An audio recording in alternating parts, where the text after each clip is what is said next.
Devon, how's life like there over there at the moment?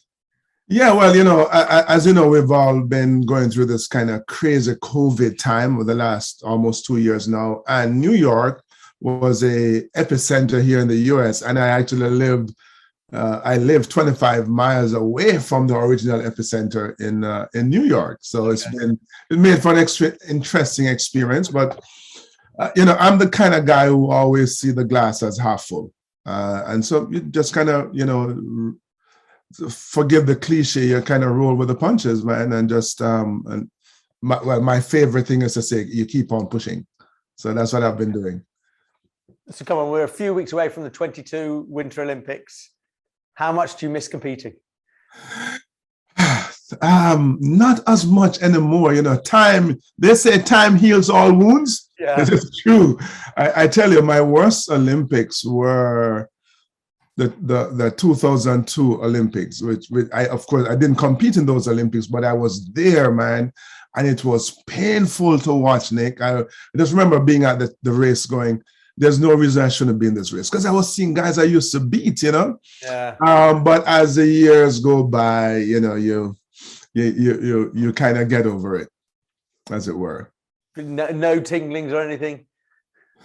No, it's awesome, I think, to be able to just kind of watch as a fan. And I've been to a few Olympic Games now since 2002. I was, last time in Pyeongchang. I won't be in Beijing because, thank you, COVID. But just being able to be there and just, obviously understand what's going on behind the scenes, but then just be able to watch as a fan is pretty cool. But I have to add, there's nothing like competing. There is. So there is, I guess, a little bit of me that missed that piece. But it's kind of going to the gym. In my head, I'm still 18 and my body's like, are you joking? So listen, obviously the story of the Jamaican Bobsleigh team is famous, especially here in the UK.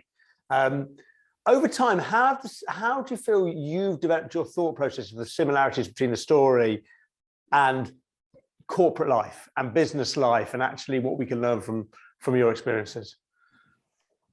When I think of bobsledding, and certainly from a guy who was there from the very beginning, and people ask, so what's the biggest thing that you've learned? And it is, not that I can bobsled, I learned to bobsled in a really short period of time, but that you can literally accomplish anything that you set your mind to, obviously within reason, I think.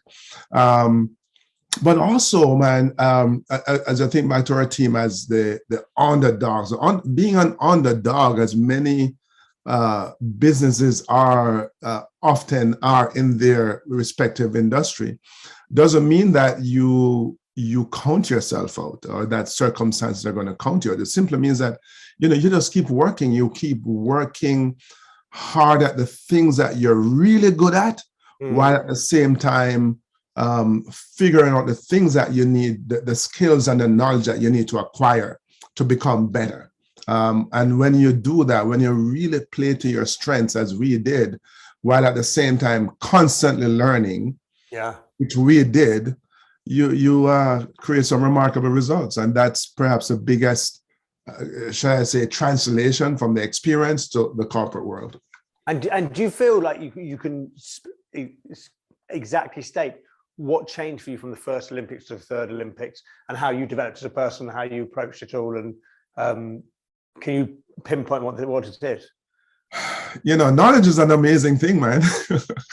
And I think what's that? Hindsight and knowledge. Yeah, so you think back to 80s and like, what were we thinking? That was crazy.